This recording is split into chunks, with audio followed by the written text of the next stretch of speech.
ওকে শিক্ষার্থীরা, তোমরা যারা এসএসসি 2024 বোর্ড পরীক্ষা দিতেছ, তোমাদের গণিত পরীক্ষার আজকের ভিডিওতে দেখব সপ্তম অধ্যায়। গণিত বইয়ের কত অধ্যায় ভাইয়া? সপ্তম অধ্যায়। এটা অধ্যায়ের নাম হলো জ্যামিতি। জ্যামিতি দেখে তোমাদের কি কি সৃজনশীল আসতে পারে দেখো, আমি তোমাদেরকে এক নজরে বুঝাই দিচ্ছি।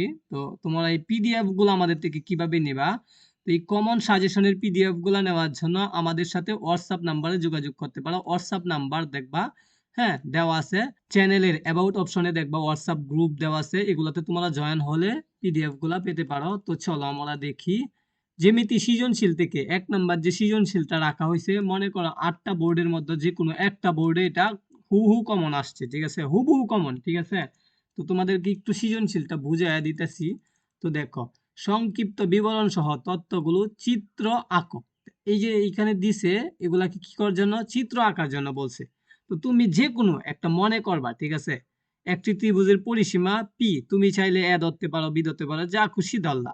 ধরে পরে কি দেবা? ভূমি সংলগ্ন একটি কোণ এক্স, তো এই কোণে এক্স দিলা। তো দেখো ও ওয়াই দেওয়া আছে, তাহলে তোমাকে পির মানটা নিতে হবে। একটা টান দিলা, এটা একটা পির মান নিলা, এরপরে এক্স এর একটা কোণ এবং ওয়াই এর একটা কোণ আইকা দিবা, জাস্ট ওয়াই এবং এক্স লিখে দিবা। তুমি কিন্তু 2 মার্ক পাই গেছো। এটা কোনো কঠিন বিষয় না ভাইয়া, একবারে সহজ 2 মার্ক পাওয়া। তুমি যদি এই ক্লাসটা করে দেখো তাহলে তুমি অনায়াসে এগুলা সমাধান করতে পারতেছো। দেখো এরপর 2 নাম্বারটা, চিত্র অঙ্কন করো এবং অঙ্কনের বিবরণ দাও। চিত্রটা তোমাকে অঙ্কন করতে হবে এবং কি করতে হবে? একটু বিবরণ দিয়ে দিতে হবে ফুল মার্ক পাওয়ার জন্য। চিত্র যদি তুমি আঁকতে পারো, সৃজনশীলের দ্বিতীয় ক্ষতে 4 মার্ক। কত মার্ক? 4 মার্ক, হ্যাঁ।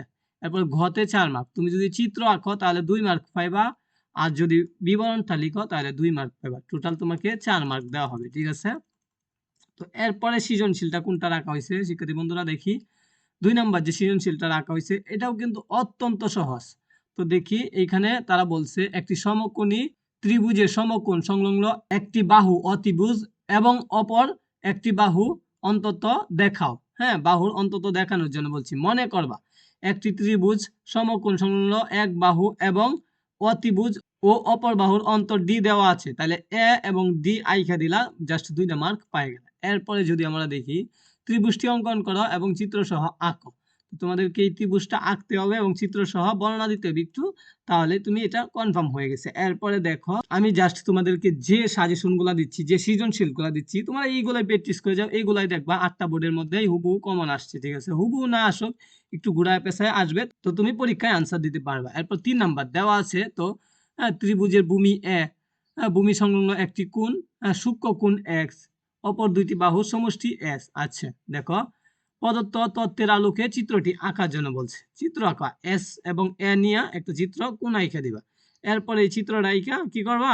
ব্যাখ্যা দিয়ে দিবা। তো এগুলো অত্যন্ত সহজ। পরে দেখি 4 নাম্বার সৃজনশীল কোনটা রাখা হয়েছে ব্যায়াম।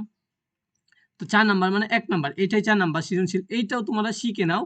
তো রেখাংশের দৈর্ঘ্য 10 সেন্টিমিটার এবং দুইটি পরিমাণ 60 ডিগ্রি এবং 45 ডিগ্রি চিত্র আঁকো। এটা অত্যন্ত সহজ। দেখো তোমার স্কেল আছে, দেখবা জ্যামিতি বক্সে স্কেল দিয়া 10 সেন্টিমিটার জাস্ট একটা টান দিয়ে দিবা, পি লিখে দিবা, এটাই, হ্যাঁ, 10 সেন্টিমিটার একটা টান আঁকা দিবা, হয়ে গেল।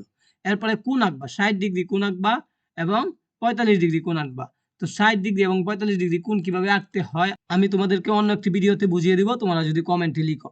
তো এরপরে দেখো এগুলা চিত্র আঁকা জাস্ট ব্যাখ্যা দিতে হবে। তো এরপরে সাজেশনটা আমরা দেখি পরে কোনটা রাখা হয়েছে শিক্ষার্থী বন্ধুরা। পরে রাখা হয়েছে এই সৃজনশীলটা, এটাও গুরুত্বপূর্ণ। আমি জাস্ট গুরুত্বপূর্ণ বাছাইকৃত সৃজনশীলগুলো রাখছি যেগুলো বোর্ড পরীক্ষাতে আসতে পারে, এই চিত্রগুলো আসতে পারে, বিদায় আমি এগুলা তোমাদেরকে সাজেশন দিচ্ছি। তো তোমরা কি করবা? এই যে এই সৃজনশীলটাও ভালো করে শেষ করবা, ঠিক আছে। তো আশা করি তোমাদেরকে জ্যামিতির একটা, হ্যাঁ, সংক্ষিপ্ত সাজেশন দিতে পারছি। তো সকলকে ধন্যবাদ ভিডিওটি দেখার জন্য।